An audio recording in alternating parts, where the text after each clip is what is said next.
she smirked. We only reserved seats for important guests. That night I stayed silent, but started the countdown. 4 years later, her empire collapsed, her wedding was cancelled, and I donated her diamonds to charity. No screaming. Just strategy. You'll want to hear how I did it. There was no place setting for me when I got to my sister-in-law's wedding rehearsal dinner. From the head table, Celeste, the viciously flawless sister of my spouse, grinned. "Oh, darling," she cried, "we only reserved seats for important guests." The aristocratic relatives of the groom tittered. My husband gave a shrug. "Don't make a scene, Evelyn Blake." I didn't. I set the countdown for Celeste's demise and excused myself to freshen up. I anticipated it. As Celeste had intended, the entire ballroom fell silent as soon as her champagne glass clinked against the Swarovski crystal chandelier. "A toast," she declared, her voice brimming with phony warmth that deceived everyone but her closest acquaintances. I gripped my champagne flute tighter, almost breaking the stem between my fingers. Adrian, my spouse, was distracted by a joke about an investment banker across the room and didn't notice.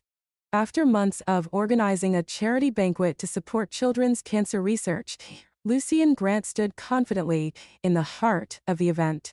He exuded the quiet grandeur of someone who had created his empire from nothing, even at the age of 65. In contrast to my father-in-law, Charles Cara, doubled his money by connections rather than ingenuity after inheriting it. To Damien, Celeste said, her red lips forming what could be interpreted as a smile. "I was aware. For bringing us all together tonight. Before we begin," she continued, raising her glass, "I want to take a moment to thank each of you for being part of this incredible journey. If you're enjoying these stories of calculated revenge and social justice, consider subscribing. It's completely free and helps support more tales of those who refuse to remain powerless in the face of cruelty." Let's now observe as Evelyn Blake sets the clock for her sister-in-law's demise. Appreciative murmurs came from the throng. A single whispered remark could make or break a reputation, and business transactions were finalized with handshakes between dessert courses at our city's highest social level, the annual Starlight Gala. Celeste said, though, her voice trailing off to a theatrical stage whisper that strangely permeated the marble floor. "I must say, the lighting is particularly flattering for you tonight, Damien. It almost disguises that shiny head of yours." There were a few titters of nervousness in the crowd. "What did they call you in the Tribune profile last month? The bald eagle of business?" She twirled a lock of her pricey highlighted hair, while chuckling. "Though I've always thought vulture might be more accurate, considering how you've circled the Wilcox merger." The giggling ceased. Nearby were a number of Wilcox deal investors, and Damien's most recent acquisition had been controversial, but entirely lawful. I saw Charles's face go pale as his daughter persisted in her verbal abuse, quickly eroding the business partnership he had built over the years. "Celeste," I muttered hurriedly as I moved in her direction. "That's enough." She gave me no attention at all, like she usually did. Adrian's unimportant spouse. The woman would never really fit in with her environment because she wasn't born into wealth. She concluded by lifting her glass higher. "To our bald vulture," she said. "May your talons never lose their grip." There was a palpable wave of silence that swept through the room. Across the crowd, I attracted Damon's attention. There was no mistaking the steel in his eyes. Cold, calculating, and suddenly damned frightening. This was more than just a social blunder. It was business suicide. At last, Charles shifted, moving across the room quite quickly for a man of his size. He firmly grasped Celeste's elbow and uttered, "My apologies, Damon," his anger hardly concealed. "My daughter's sense of humor sometimes exceeds her sense of propriety. She meant no disrespect." Celeste said with ease, "Of course not," but her eyes conveyed a different message. She meant everything she said. Petty retaliation for Damon's rejection of her proposal to lead the marketing department of the Lambert Foundation last month. She was never able to accept rejection. "No offense taken," Damon said in a chilly voice. Though I'd be careful about birds of prey analogies, Miss Carrera. Even vultures serve a purpose in nature's hierarchy. Desperate to break the uneasy stillness, the orchestra began to play again. When Adrian finally came to me, he squeezed my hand without even noticing the tension that was pulsing through the air. "Everything okay?" he inquired with a smile. "Fine." I pretended as Charles made Celeste go straight to Damon. She apologized in a masterful display of dishonesty. "I'm terribly sorry if my toast came across as inappropriate, Damon. You know how I adore your unique profile." Damon's nod was so rigid that it may have broken. "Of course, Celeste. Your candor has always been your most distinctive quality." It should have ended there, a social faux pas brushed aside by well-honed civility. However, I had spent enough time studying the relationships between these influential families to identify the tremor that had just shook the carefully crafted alliance's basis. I heard someone whisper at my elbow, "He'll never forgive her." Surprisingly, in this society of sharks masquerading as socialites, my best friend is Serena Grant, Danon's daughter. Despite her last name, Serena had actually worked her way up in her father's business, starting in the mailroom. Unlike the other trust fund offspring. I politely responded, "Your father has always been gracious." With a snort, Serena gently guided me to the terrace doors. "In public, yes. But did you see his eyes?"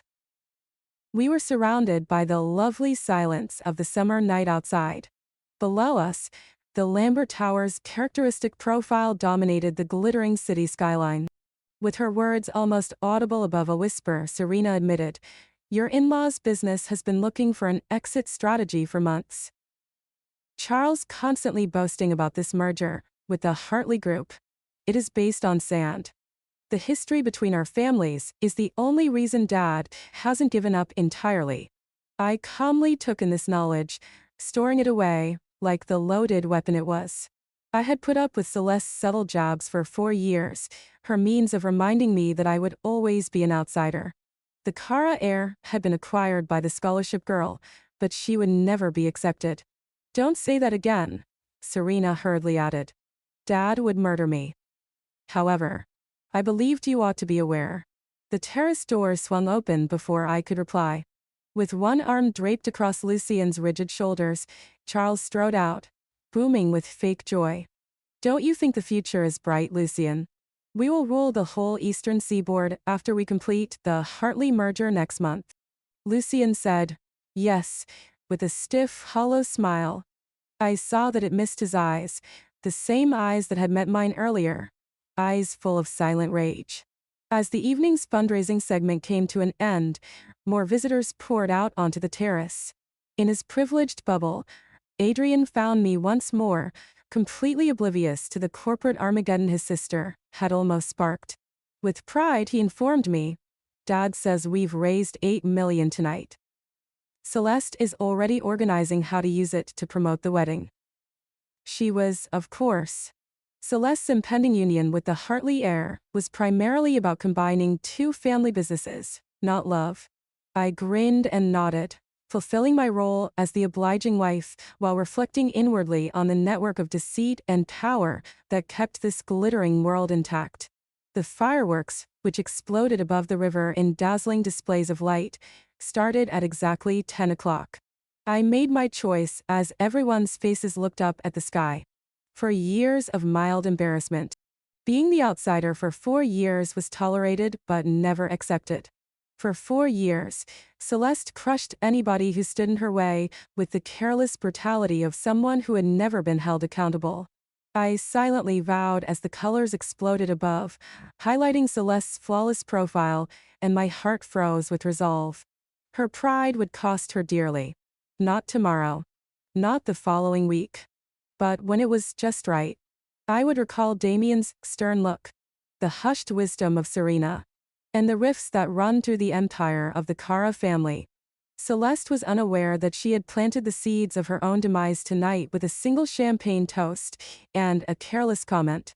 The gilt-edged invites, which announced Celeste Elizabeth Cara's engagement to Mr. Julian Prescott, arrived 3 months after the banquet.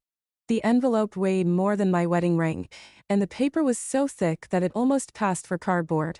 Adrian was both excited and nervous when he took it home. As I studied the intricate handwriting, he continued, "Mother says it's going to be the social event of the year. The company stock will increase by 5% just from the press coverage." I placed the invitation on the counter in our kitchen. How romantic. My sarcasm went completely unnoticed by Adrian. Well, isn't it more than romance? We have the distribution network the Hartleys have been working to establish for 10 years, and they have control over the shipping routes we require. He gave me an involuntary cheek kiss. It's the ideal match. Perhaps ideal for everyone but the couple themselves. I had met Julian Hartley precisely twice. Once at a charity auction, where he had been glued to his phone all evening, and again at a Christmas party, when he had become so inebriated that he had misnamed his own sister. Prior to abruptly realizing he was the love of her life, Celeste had called him that pompous Hartley boor. A week later, the engagement party took place at the Cara family estate, a large home with well-kept gardens that had been highlighted in international architecture journals. I knew that wearing emerald green would annoy Celeste, who had asked guests to wear pastel colors to harmonize with her blush pink gown. When Serena discovered me beside the champagne fountain, she murmured, "You look gorgeous, and just like someone who didn't read the dress code memo." I grinned naively. Was a memo in place? The attention was drawn to Serena's laugh. Wearing a silver dress that complemented her prematurely gray hair, which she inherited from Damien, she exuded confidence and looked stunning. She lowered her voice and continued, "Dad sends his regrets. Unexpected business in Tokyo. Isn't that convenient?" Mischief gleamed in her eyes. However, as an engagement gift, he sent a quite outrageously priced vase. Chinese antiques. Worth more than most people's homes, but the ugliest thing you've ever seen. With her left hand positioned to capture the light, Celeste held court across the room. The enormous cushion-cut diamond on her finger weighed at least 10 carats, and it was surrounded by a halo of lesser diamonds. Julian, who was standing a little behind her, was uneasy in his tuxedo and kept looking at his phone. They appeared ecstatic. "Oh," I whispered, "they're ecstatic." As dry as ever, Serena answered, "About the stock options. Did you know that their courtship was shorter than the prenuptial negotiations?" Extensive hors d'oeuvres, a string quartet performing mild classical music, and copious amounts of champagne were all expected as the evening went on. Charles's face flushed not with father pride but with triumph. He clinked his glass to get attention. Instead of concentrating on the newlyweds, he toasted to new beginnings, his eyes moving meaningfully among the gathered business associates, and to the union of two outstanding families and their businesses. There was polite applause. As I looked across the throng, I noticed the combination of sincere congrats and strategic networking. Walter Prescott Sr., who was standing a little apart from the festivities, attracted my eye. He frantically scanned through his phone, sweat beading his brow despite the air conditioning. He hastily pocketed the smartphone and attempted a smile when he saw me staring. I left Serena and walked over to the bar, where I could hear him whispering urgently to one of his colleagues. "Just keep quiet until after the merger announcement next week, regardless of what we have to liquidate." I took a slow sip of my champagne while putting this conversational tidbit away in my head. The foundation was starting to collapse rather than merely crack. Adrian's normal easygoing attitude had disappeared by the time we went home later that evening. His knuckles were white in the dark as he held the steering wheel with remarkable intensity. "Is everything all right?" Even though I knew the answer, I still asked. He paused. "Just stress from work. There is nothing to be concerned about. I am your spouse. I'd like to know if there's anything bothering you." Adrian let out a deep sigh. "This merger is the reason." He trailed off, then grudgingly said, "Dad has staked practically everything on this if the Hartley deal doesn't work out. The wedding, the announcement of the merger, the plans for expansion. Everything is connected. When one domino falls, the others follow suit." I covered his hand with mine. I have no doubt that it will succeed. Too soon, he said. Of course it will. Celeste will not allow it to fail. She has already meticulously planned every detail of the wedding. I didn't bring up Mr. Hartley's anxious phone call, or the perspiration on his brow. I should keep some observations to myself. Serena called me at midnight 3 days later. Adrian was sound asleep when I sneaked out of bed and answered the phone in her home office. I apologize for the late hour, Evelyn Blake, but I felt you should be aware. Serena's voice was tense with repressed joy. With the Caras, Dad has reached his breaking point. Tomorrow afternoon, he will liquidate all of the shares in their joint ventures. My heart pounded. Tomorrow. Are you certain? Good. The documentation has already been prepared. At 2 o'clock, he will phone Charles to inform him of the situation. She hesitated. It is going to be harsh. The market will respond right away. What about the merging of Hartley? That's the thing, Serena stated in a stern yet calm voice. It is solely based on the relationship between our companies. The entire house of cards falls apart when Dad pulls out. I visualized the timing while I closed my eyes. Don't you think tomorrow night is the rehearsal dinner? Poor Serena pretended to be innocent. What bad timing. I sat in the darkened office after we hung up, the choices opening up before me like a chess game coming to an end. This ideal moment had been the result of 4 years of deliberate patience, of observing and waiting. Celeste's brutality was the component that fit together. Charles's conceit, and a company founded more on exploitation than on creativity. I grabbed my phone and navigated to a number I didn't often use. Before I hit call, my finger briefly lingered over it. Despite the hour, Damien's voice was alert as he responded on the second ring. Evelyn Blake. Is everything okay? With a voice as firm as a surgeon's hand, I reassured him. Everything is fine. I hope this isn't a late call. Not at all. How may I help you? I was careful with my word choice. Serena said you have some big business changes planned for tomorrow. She ought not to have disclosed that information. I think not. I concurred. However, she did, and it made me stop and consider.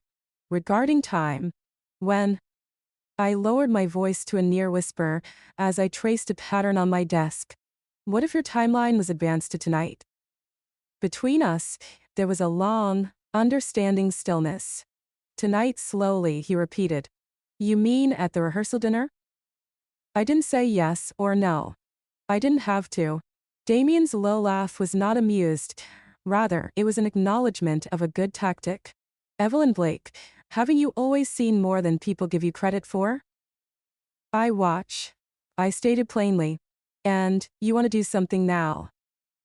As they say, justice postponed is justice denied. Another long silence. I'll have to make some calls after that. Obviously. You are not someone I would want to keep. His voice interrupted me as I was about to hang up. Why now, Evelyn Blake? After all this time? Celeste's grin at the gala sprang to mind. Of years of not-so-subtle humiliations and subtle rejections. Of having my own family regard me like an outsider. To put it simply, I think that timing is everything. The faint throb of expectation buzzed beneath my skin as I hung up the phone and sat still in the dark.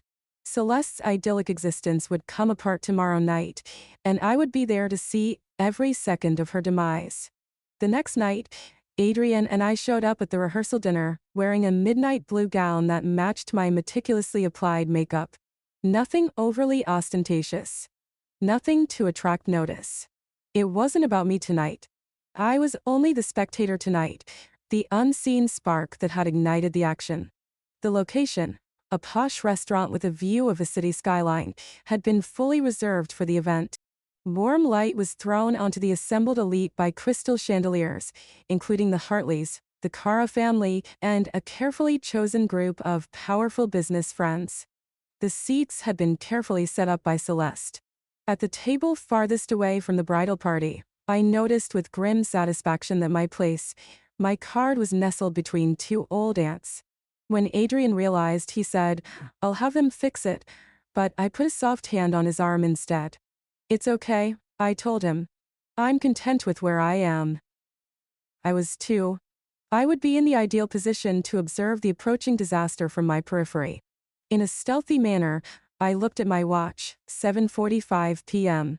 Damien had texted to confirm that everything was set up.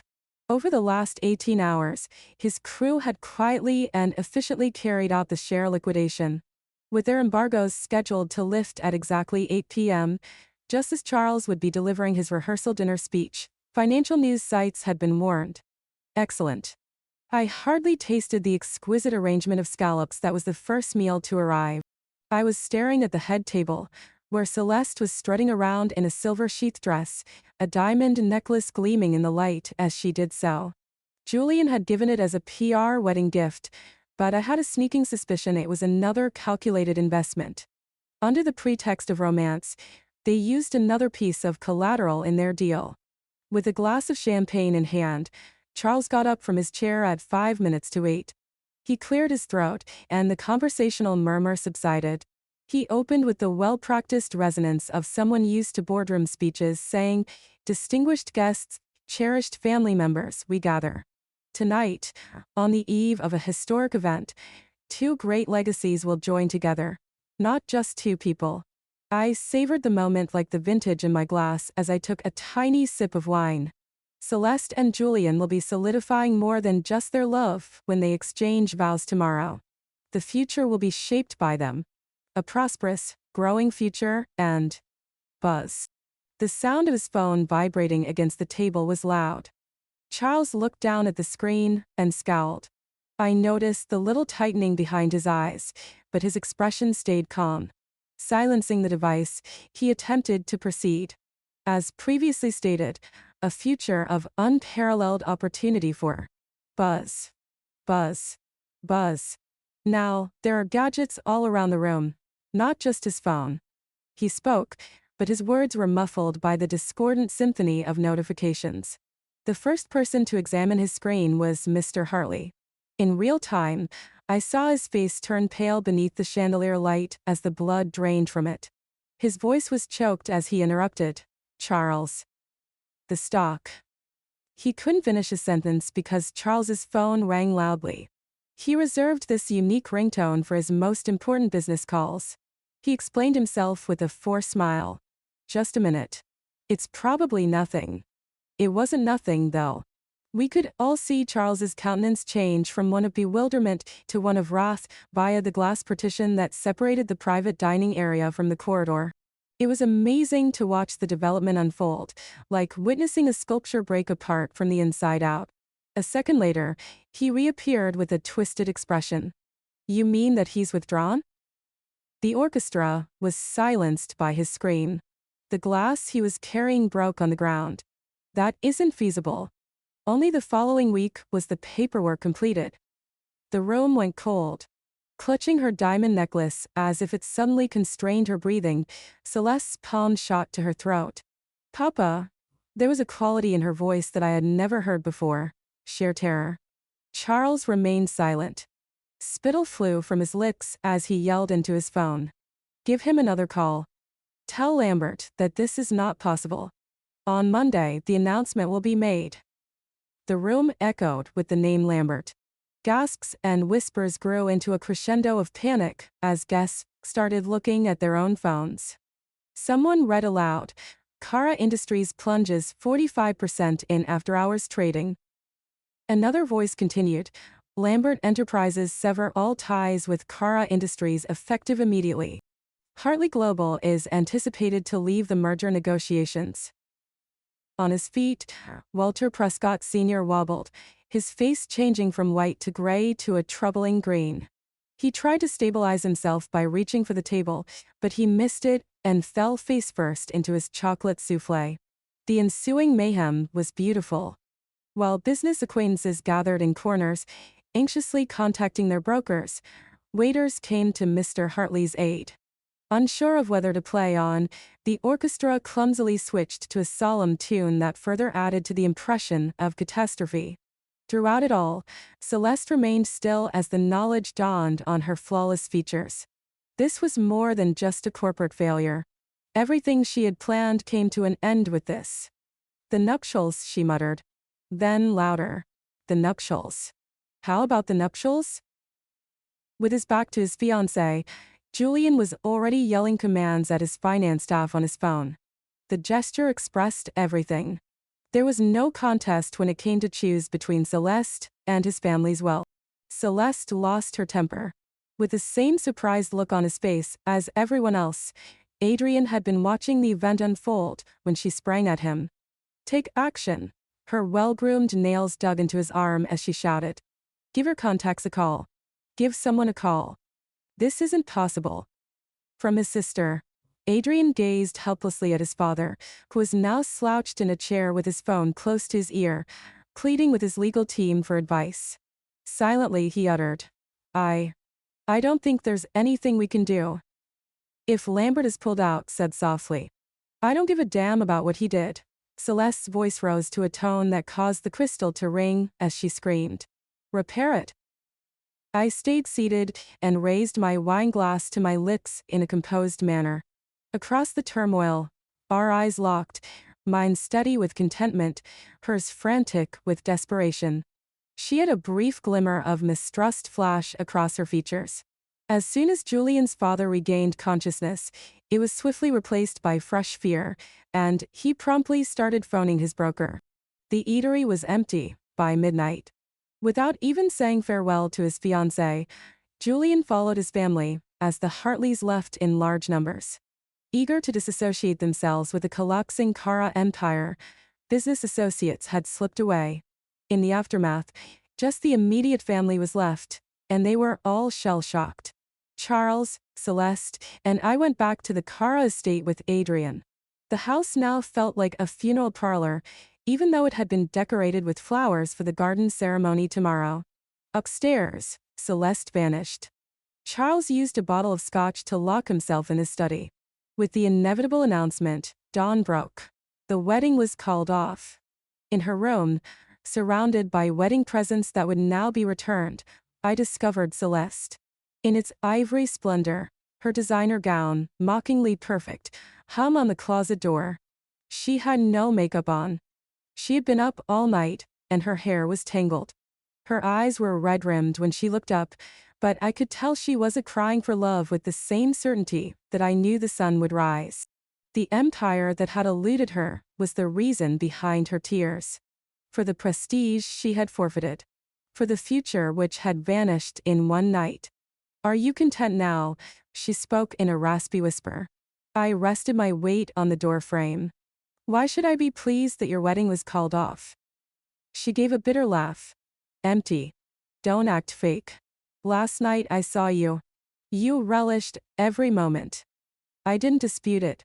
It wasn't necessary to say some truths out loud in order to fully comprehend them. I left Celeste's room without responding to her accusation. There was nothing to say. We both knew what had happened, even if she didn't understand exactly how I'd orchestrated it. In the hallway, I nearly collided with Adrian. He looked like he hadn't slept at all. Dad's in his study, he said, his voice rough. He's been on the phone with Damian Lambert all night. I nodded, feigning sympathy. Any progress?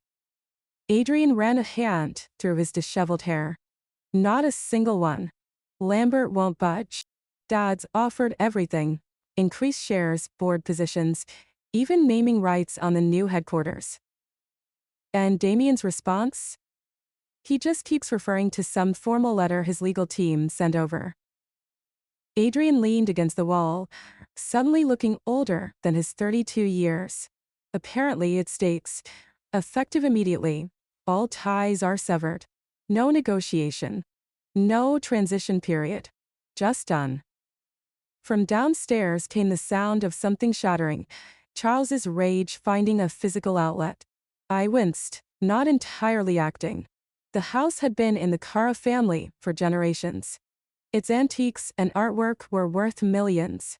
Charles's wrath would further compound their losses. The stock is still falling, Adrian added, checking his phone. Down 6.2% now. The business press is dubbing it Black Friday, even though it's Tuesday.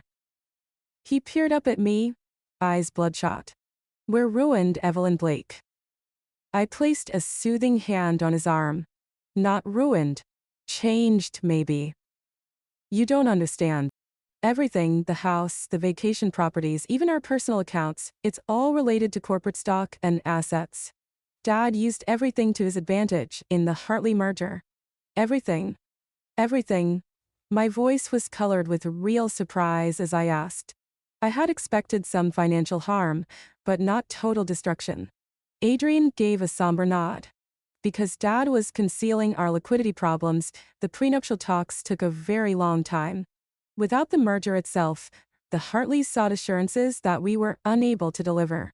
His statements were accentuated by another crash from downstairs. We both looked in the direction of the sound, and then back at one another. I kindly advised that you get some rest.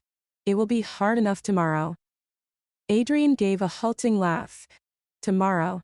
We begin liquidating assets to settle debts with creditors tomorrow. The board will meet tomorrow to decide if Dad should resign. Our attorneys are scheduled to meet with the SEC tomorrow to discuss claims of insider trading that were lodged inexplicably. I maintained a neutral expression. I didn't realize until it was completely completed that Serena had come up with the idea for the SEC complaint. Adrian stopped as he was about to leave, examining my face with a surprising level of focus. You anticipated this outcome. There was no question. His eyes held mine steadfastly.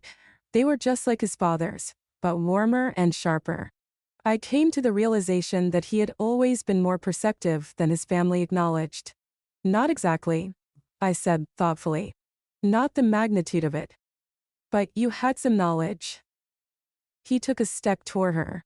You didn't appear shocked when Dad told you about the merger. When it fell, you were prepared. I kept looking at him, neither affirming nor refuting.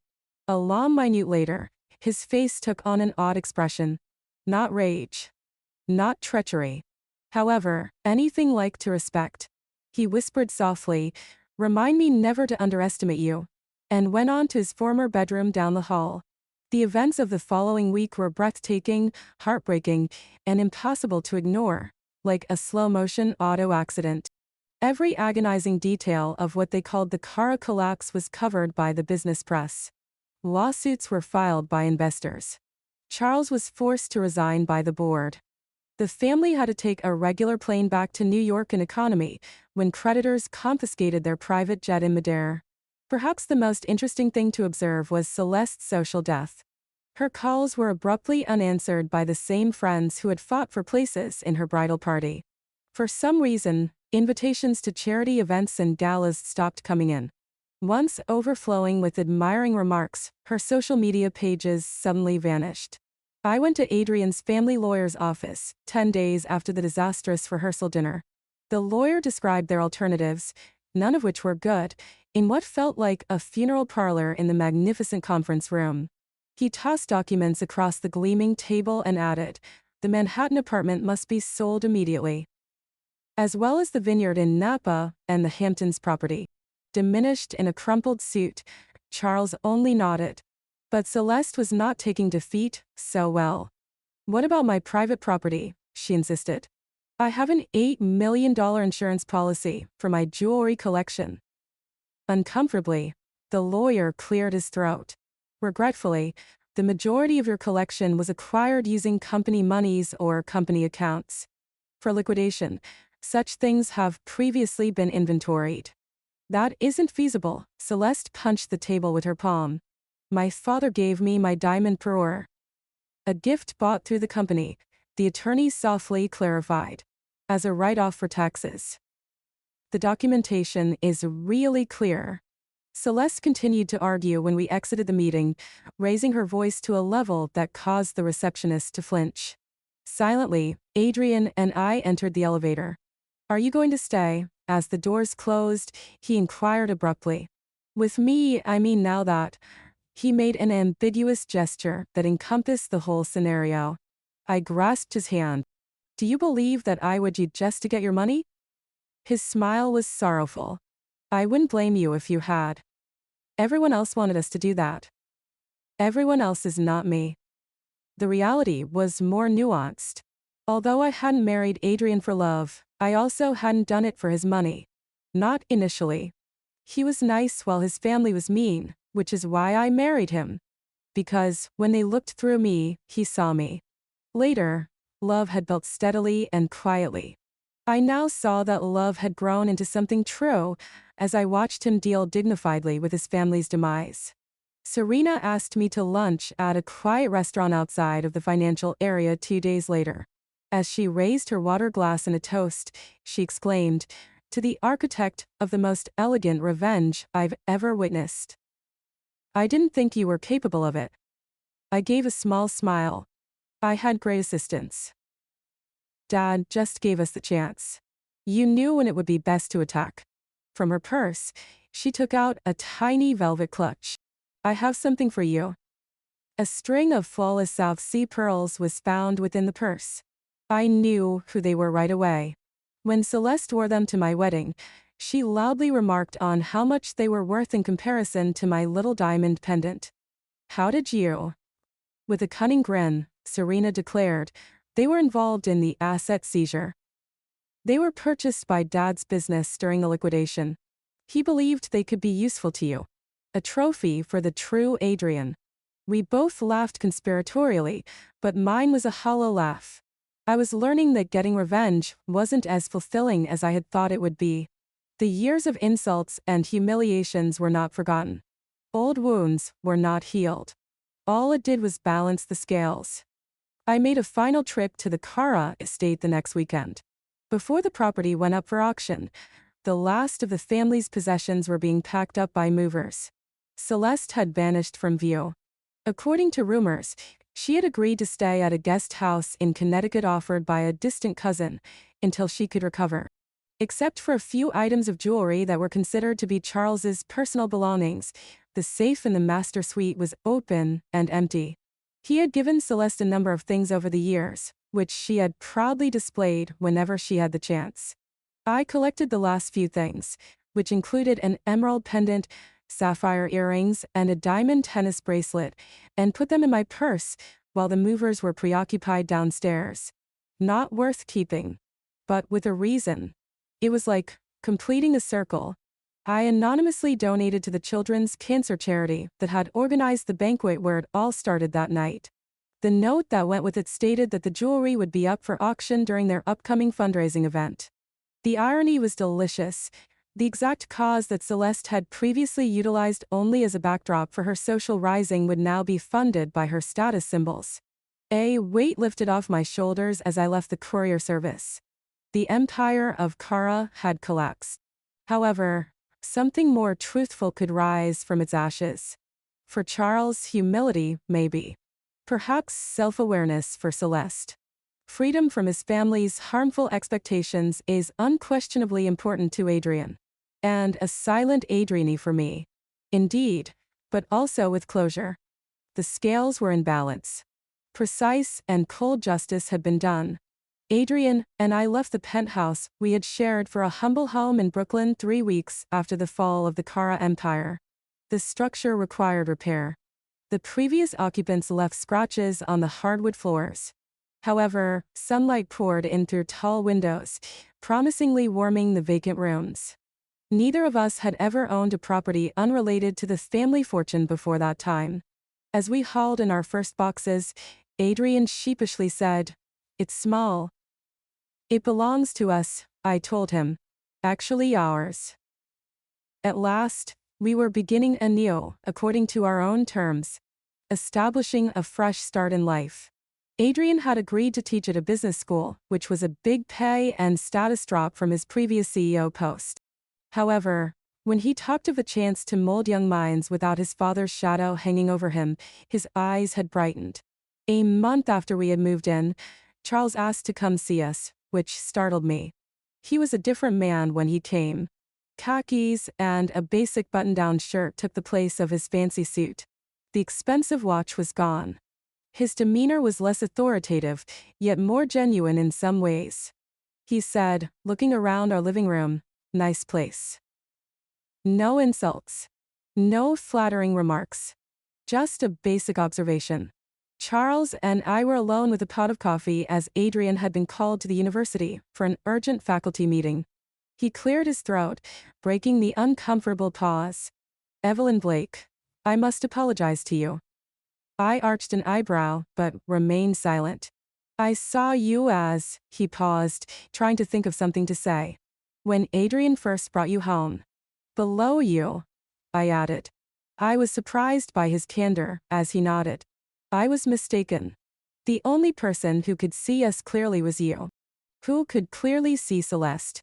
I felt a twinge of something, not quite remorse, when he brought up his daughter. I had planned their destruction without regret, but as I sat across from this dehumanized Charles Cara, I couldn't help but ponder about the human cost. "How is she doing?" I inquired. Charles's gaze was fixed on his coffee cup. "Having trouble. She hasn't done well adjusting to her new situation." "I doubt it."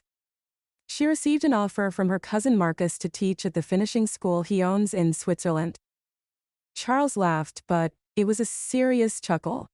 "Celeste. Instructing in manners." I don't miss the irony. By the time she was 28, Celeste was effectively being sent to the equivalent of boarding school, a chance disguised as a glorified exile. "I gave in to her too much," Charles said softly. "Since she was a young child. I believed that providing her with all she desired would make up for what she had missed after her mother passed away. I could have provided consolation. May have stated that they tried their hardest, which is what parents frequently want to hear. But for some lessons to be properly taught, they must be painful." "Yes," I replied plainly. "You did." With unexpected grace, he nodded in acceptance of the unadulterated truth. We drank our coffee in silence, and his shoulders appeared more relaxed when he walked away, as if he had shed the pretense he had been carrying for so long. Adrian came home late that night, smelling of coffee and chalk dust. By lamplight, I was already reading in bed. He took the book out of my hands and put it down as he sat next to me. He said, "Dad told me about your conversation." "Did he?" Adrian gave a nod. "He also shared an intriguing story with me. It seems that 2 years ago, Damien Lambert talked to him about mutually dividing their company endeavors. Dad said no. Instead, they attempted to use the alliance to gain more authority." I concurred. "That sounds like Charles." "The problem is that Lambert specifically raised concerns about the way Celeste treated you at family gatherings," Adrian added, examining my face. He remarked that it made him think of the way his late wife's in-laws treated her. But I maintained a neutral expression, my heart pounded. "That's intriguing." "At the time, Dad believed it to be a negotiating strategy," Adrian remarked, lightly tracing my cheekbone with his thumb. "But now he wonders, perhaps Lambert was simply waiting for the right person or the right time to give him an excuse to break things off." His gaze was searching when it met mine. "You didn't just call someone that evening, did you?" I didn't respond right away. The reality was nuanced. Although I hadn't planned everything out in advance, I had been gathering data, forming connections, and biding my time until an opportunity presented itself. "Is it important now?" I asked quietly. He responded, "No," after a long pause. "But I'm coming to the realization that I didn't really know you." There was a mix of amazement and fatigue in his smile. "You're a scary person. And for that I adore you." Something changed between us when he kissed me. The final pretenses vanished, to be replaced by something honest and unvarnished. Originally based on attraction and convenience, our marriage had changed. Crisis had transformed it into something more profound. For being put to the test stronger. A tiny item addressed to me was delivered by courier the next morning. It contained a vintage fountain pen in a leather case and a handwritten letter on thick stationery. "Evelyn Blake. My father, who started our business from nothing, owned this pen. He showed me that patience and accuracy, rather than wealth or prestige, are the actual sources of power. I see him in you. Your father would be proud of you as you are. Regards. Lucy and Grant. The note felt like the highest praise coming from Damien, a man who is known for his caution when giving compliments. It's true that integrity was the most important thing to my father, an ethics professor who passed away before I met Adrian. He could have had mixed feelings about my tactics, but he would have recognized the justice at their heart. My phone rang while I was spinning the pen in my palms. Serena, who had assumed a more significant position since the car crash, was calling from her father's office. "Will we be having lunch tomorrow?" she inquired without introducing herself. "Obviously. The typical location?" She stopped before continuing, saying, "I heard Celeste's off to Switzerland." "Perfect. Of all things, teaching in a finishing school." "Well, I've heard." Over the phone, Serena's chuckle could be heard. "I would gladly pay to watch Celeste Cara teach etiquette to anyone." We had a brief conversation about Adrian's teaching job, which was surprisingly enjoyable, her new responsibilities, which were demanding but rewarding, and Damien's wonderful health. Her tone changed just as we were ready to end the call. "One thing, Evelyn Blake. Yeah. What you did was appropriate. Even necessary." Her tone became solemn. "But exercise caution." "What?" "Of turning into what you detested." It was a quiet but unmistakable warning. If you're not careful, revenge can change who you are. When we hung up, I discovered the diamond earrings I had saved from Celeste's collection when I opened my jewelry box. Not to be worn. Not for sale. However, as a reminder, prisms danced over the wall as I rotated them in the light. Serena was correct. It was difficult to distinguish between vindictiveness and justice. Crossed with ease. With the accuracy of a surgeon, I had planned Celeste's demise, but I didn't want her brutality to turn into my own. I didn't throw away the earrings, even though I closed the box. There were few reminders required. Not of winning, but of being vigilant enough to avoid turning into the very thing you've battled against. It was 6 months later.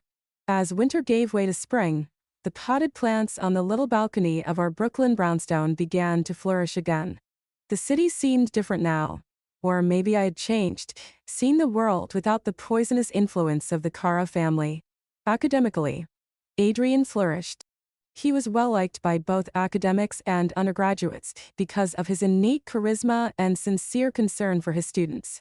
Sometimes, when I would walk by his classroom, I would see him making enthusiastic gestures and his kids bending forward in their chairs, not just acting interested to win over a Cara heir, but truly involved. We were walking home from a local bistro one evening when Adrian made me an unexpected proposition. "Today, I had lunch with Damien Lambert," he remarked nonchalantly. I arched an eyebrow. "Oh. He wants to support a new business." Adrian gave my hand a squeeze. "With us." It was an exciting and terrifying thought. Establishing our own business. Irrespective of the Cara heritage. However, with Lambert's strategic backing. We met Damien in his penthouse office a week later. Below us, the city unfolded like a glistening tapestry. Damien put paperwork on his desk and remarked, "The landscape has changed. Where Cara Industries used to be, there is a gap. A gap that prioritizes morality over growth." He gave us a look. "You believe you can cover that gap?" Damien was asked. He had a clever smile. "I believe you have the blueprint for it already." He was correct. As I studied the Cara business model for years, I mentally made a list of all the things they did wrong, including cutting shortcuts, using relationships to their detriment, and treating people like throwaway parts. And, throughout such times, I had thought of alternative ways to conduct things more sustainably. Adrian warned that we would have to start modest. Small but significant. I concurred, my thoughts beginning to blossom. Pay attention to sustainable investments. Open and honest procedures. Create something that won't be destroyed by a single stock market meltdown or a single disastrous merger. Leaning back, Damien observed us with barely concealed laughter. "I had faith that you two would get back on track. When are you able to begin?" Horizon Partners, named for the new vision that was opening up in front of us, was born. We hired a small team of analysts who prioritized creativity over intimidation, leased a small office in a former industrial building, and started establishing connections with clients who shared our goal. In the meantime, another phoenix was emerging from the Kara collapse's ashes across town. Humble but tenacious, Charles had founded a one-man business out of a guest house that had been converted on his brother's land. He had a modest but expanding clientele of small companies that he would never have known existed in his former life. After seeing his father, Adrian said, "He's different." Remaining motivated. However, the jagged edges have vanished. He is now genuinely paying attention to others. I nodded, having seen the change for myself over a surprisingly pleasant dinner, where Charles had asked me for my opinion on a proposal for a client.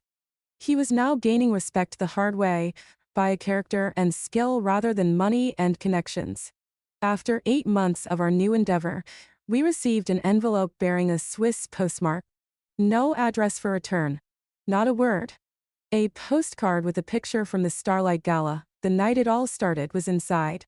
I knew right away what the shot was. It showed Celeste in the middle of toasting, champagne glass up, just before she publicly humiliated Damien. Adrian discovered me standing and gazing at her home office.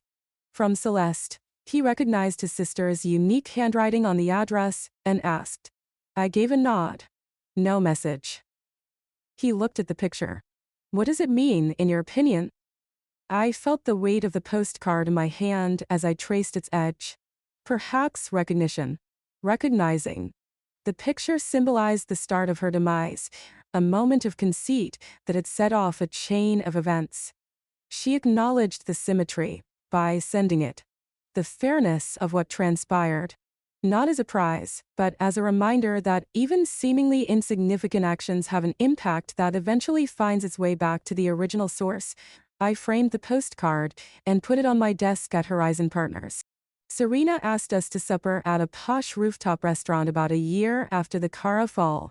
She wore a fitted power suit that somehow exuded both authority and approachability, and she arrived looking stunning with her silver gray hair done in an elegant manner. Adrian raised his glass in salute to Lambert Enterprises' new CEO. Serena had a great smile. Naturally, Dad is not completely retiring. He will continue to serve as the board's chairman. However, I now control day-to-day operations. Though everybody who knew Serena recognized that it was earned rather than inherited, it was a quick assent. She hadn't been given the company by Lucien. He had made her work for it. She told me over dessert that I had a great concept to integrate Horizon Partners as our strategic development arm. It was unanimously approved by the board.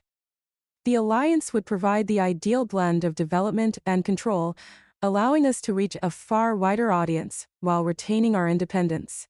I was astounded by how effortlessly Serena donned her new authority as we talked over the specifics. She had always been benevolent, but now her generosity was supported by a type of authority typically only granted to those who had given up their humanity to get it. As we were getting ready to depart, she casually said, "By the way, I'm getting married." I blinked. What? To whom? She blushed slightly as she said, "James Porter. He is a Columbia literature professor. Last October, we met at a fundraiser. Not a merging of companies. It's not a strategic partnership. Just love, uncomplicated and free of hidden agendas. It was intended to be a summer wedding. Close. Subtle. Despite Serena's riches and prestige, no business agreements were made between the ceremony and reception, nor were any corporate sponsorships masquerading as floral arrangements. We met in the Metropolitan Museum of Art's Sculpture Garden on a gorgeous June day. As her father escorted her down the aisle, Serena shone in a sleek ivory sheath, her hand steady in his.